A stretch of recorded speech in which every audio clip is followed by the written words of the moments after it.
ससुराल की रोटियां। पाठक जी के परिवार में रहा करते थे उनके दो बेटे, आनंद पाठक और अनिल पाठक। आनंद की पत्नी का नाम था सुषमा और अनिल की पत्नी का नाम था आंचल। पाठक जी की एक बेटी भी थी जिसका नाम था मंदाकिनी। मंदाकिनी की शादी को लगभग 2 साल हो चुके थे और मंदाकिनी का ससुराल पाठक जी के घर से 4 घर छोड़कर ही था, जिसकी वजह से मंदाकिनी का अपने मायके में आना जाना लगा रहता था। मंदाकिनी के मायके आने की बात तो ठीक थी, लेकिन मंदाकिनी का पति सुदेश जब मर्जी आए अपने ससुराल चला आता और यहाँ तक कि वो ज़्यादातर टाइम अपने ससुराल में यानी कि पाठक जी के घर में ही रहा करता था। ये बात मंदाकिनी को पसंद नहीं थी और ना ही पाठक जी की दोनों बहुओं सुषमा और आंचल को। लेकिन सुदेश तो सुधरने का नाम ही नहीं ले रहा था और इसी तरह एक दिन सुदेश सुबह सुबह अपने ससुराल पहुंचा। अरे आंचल भाभी, सुषमा भाभी, रसोई से तो बहुत अच्छी खुशबू आ रही है। नाश्ते में क्या बनाया है? अरे दामाद जी, आप फिर से आ गए?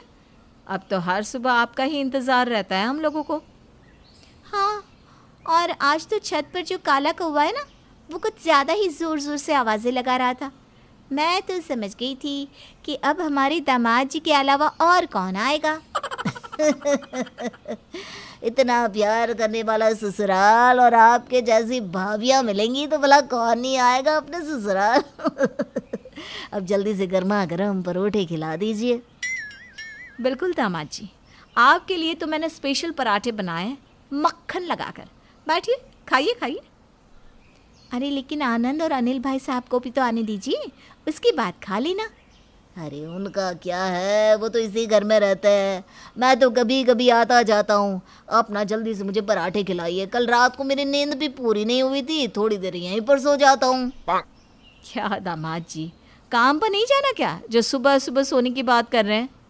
अरे भाभी, काम तो जिंदगी भर चलता रहेगा, लेकिन आपके हाथ के पराठे कहाँ मिलेंगे। लाइए लाइए, जल्दी से लाइए। और हाँ, वो आम का अचार ज़रूर ले आना जो आपकी सासू माँ बनाती है, यानी हमारी सासू माँ। जी बिल्कुल बिल्कुल, आम का अचार भी ले आऊँगी, दही भी लेकर आऊँगी, आप जो कहेंगे वो ले आऊँगी। और इस तरह से सुदेश ने मंदाकिनी के मायके में जाकर सुबह सुबह अच्छे से नाश्ता कर लिया, बिना इस बात की परवाह किए कि उस घर के किसी भी मेंबर ने अभी तक कुछ भी खाया नहीं था। इससे पहले कि बाकी के लोग नाश्ता करते, सुदेश आराम से कमरे में जाकर सो गया और खर्राटे मारने लगा। ये देखकर सुषमा और आंचल को बिल्कुल भी अच्छा नहीं लगा। मुझे तो लगता है हमें इस बारे में मंदाकिनी दीदी से बात करनी चाहिए। अरे नहीं नहीं, उनको बुरा लगेगा, इस घर की इकलौती बेटी है। अगर उनका पति यहाँ पर आता है और हम इस बात की शिकायत उनसे करेंगे तो सोचो उन्हें कितना बुरा महसूस होगा। वैसे बात तो सही है। अब जैसा भी हो, इस घर का दामाद है, हम कर भी क्या सकते हैं। दामाद तो है, लेकिन इनकी जो हरकतें हैं ना, वो मंदाकिनी दीदी पर आगे चलकर बहुत भारी पड़ सकती हैं। आप समझ रही हैं ना? अरे मैं तो सब समझती हूँ, लेकिन हमारे दामाद बाबू समझेंगे तब ना। कुछ देर के बाद मंदाकिनी सुदेश को ढूंढते हुए अपने मायके पहुँचती है। सुषमा भाभी, आंचल भाभी, सुदेश यहाँ पर आए थे क्या? आए थे नहीं, अब भी यहीं पर है। लेकिन तुम उन्हें इस तरह से ढूंढ क्यों रही हो? वो तो सुबह से यहीं पर है मंदाकिनी दीदी, लेकिन आप इतनी परेशान क्यों लग रही हो? उनका मोबाइल फ़ोन भी घर पर है, ऑफिस से 5-6 बार कॉल आ चुका है। वो लोग पूछ रहे हैं कि सुदेश ने छुट्टी की एप्लीकेशन भी नहीं डाली और वो ऑफिस भी नहीं आए। वो तो अंदर आराम से खर्राटे मारकर सो रहे हैं। हाँ, सुबह सुबह यहाँ आए थे, नाश्ते के बारे में पूछने लगे तो हमने उन्हें नाश्ता करा दिया। उसके बाद बोले कि काम तो होता रहेगा, नींद ज़्यादा ज़रूरी है, इसलिए सोने चले गए। मैं सुदेश की हरकतों से परेशान हो गई हूँ। रोज़ रोज़ मेरे मायके में आ जाते हैं। आप लोग भी उनके बारे में क्या सोचते होंगे ना? अरे नहीं नहीं मंदाकिनी, तुम अपना दिल क्यों छोटा करती हो? अरे अगर दामाद जी यहाँ पर आ भी जाते हैं, कुछ खा भी लेते हैं, तो इसमें प्रॉब्लम क्या है? हाँ, लेकिन अगर इस तरह से वो अपने काम और अपने ऑफिस को छोड़ते रहे तो आगे चल के आपकी ज़िंदगी में प्रॉब्लम्स आ सकती है दीदी। मुझे कुछ करना ही होगा। इतना कहकर मंदाकिनी सुदेश के कमरे में जाकर उसे जगाने की कोशिश करती है।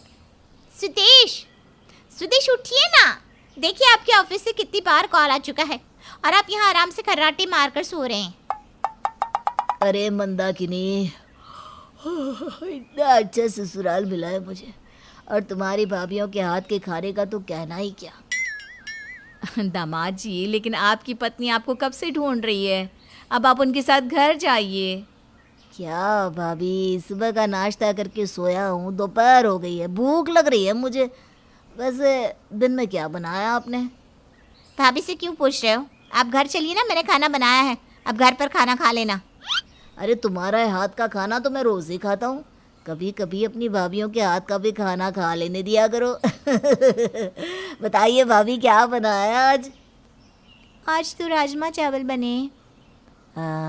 फिर तो मैं कहीं नहीं जाने वाला। मैं लंच यहीं पर कर लेता हूँ मंदाकिनी। तुम एक काम करो, घर जाकर मेरा मोबाइल फ़ोन ले आओ और लैपटॉप भी ले आना, मैं अपना ऑफिस का काम भी यहीं से कर लूँगा। सुदेश की बात सुनकर मंदाकिनी परेशान होकर वहाँ से चली जाती है और सुदेश अपने ससुराल में ही रुककर खाना खाता है और सारा दिन वहीं पर रहता है। रात का खाना खाकर सुदेश अपने घर पहुँचता है। आप इस वक्त घर आ रहे हैं? सुदेश, ऐसे कोई अच्छा लगता है कि आप सारा दिन वहाँ पर रहते हैं? अरे तो क्या हुआ मंदाकिनी, वो भी तो मेरा ही घर है। क्या हुआ अगर मैंने वहाँ पर कभी कभी खाना खा लिया? अरे दूसरे आदमियों को जानती भी हो, अपनी पत्नी के घर वालों से चिढ़ते हैं, लेकिन मुझे देखो, मैं कितने आराम से तुम्हारे घर चला जाता हूँ। इस तरह रोज़ रोज़ वहाँ जाना अच्छी बात नहीं है सुदेश, वो लोग क्या सोचेंगे? अरे कुछ सोचते तो अब तक कह ना देते, कुछ नहीं सोचते वो लोग ऐसा वैसा। हाँ, और इस तरह से सुदेश अपनी पत्नी की कोई बात नहीं सुनता और आराम से जाकर सो जाता है। अगली सुबह जब ऑफिस जाने का टाइम होता है तो सुदेश सुबह सुबह तैयार हो जाता है। अरे मंदाकिनी, नाश्ता बनाया नहीं, मुझे ऑफिस के लिए देर हो रही है भाई। सुदेश, आपने बताया नहीं कि आज आप जल्दी ऑफिस जाएंगे? मैंने तो अभी तक नाश्ता बनाया ही नहीं। आप भी ना थोड़ा जल्दी नहीं बता सकती थी क्या? अरे कोई बात नहीं मंदाकिनी, रहने दो, मैं अभी तुम्हारे मायके से ब्रेकफास्ट करके चला जाऊंगा। एक ही तो बात है, यहाँ खाओ वहाँ खाओ। नहीं सुदेश, कल भी आप सारा दिन वहीं थे, अब थोड़ी देर रुक जाइए, मैं अभी कुछ बना देती हूँ। लेकिन सुदेश मंदाकिनी की बात नहीं सुनता और पहुंच जाता है अपने ससुराल। अरे दामाद जी, आइए आइए, कैसे हैं आप? मैं तो एकदम ठीक हूँ, ऑफिस जा रहा था, सोचा आपसे मिलता चलूँ। अच्छा किया आप आ गए, आइए साथ में बैठकर चाय पीते हैं। अरे खाली चाय से क्या होने वाला है भैया, कुछ नाश्ता भी साथ में कर लेते हैं। वैसे भी ना मंदाकिनी सोकर उठने में लेट हो गई तो घर से भूखे ही आना पड़ा मुझे। हाँ हाँ, क्यों नहीं, चाय भी पियेंगे, नाश्ता भी करेंगे। दामाद जी, अभी तक ब्रेकफास्ट बना नहीं है, आपको थोड़ा वेट करना पड़ेगा। अरे कोई बात नहीं, मैं ऑफिस थोड़ा देर से चला जाऊंगा, आप आराम से बनाइए जी नाश्ता। सुदेश की बात सुनकर आंचल रसोई में आती है जहाँ पर सुषमा पहले से ही मौजूद थी। क्या हुआ, दामाद जी फिर से आ गए? हाँ, वैसे उनके आने से मुझे प्रॉब्लम नहीं है, मैं बस ये सोच रही हूँ कि मंदाकिनी दीदी को कितना बुरा लगता होगा दामाद जी की इस बिहेवियर से। हमें ही कुछ करना होगा, वरना कहीं ऐसा ना हो कि इस बात से कोई बड़ी बात बन जाए। उसके बाद सुषमा और आंचल अपने दामाद सुदेश को सुधारने का प्लान बनाती हैं। क्या सुषमा और आंचल की प्लानिंग कामयाब हो पाएगी? देखिए कहानी के अगले भाग में।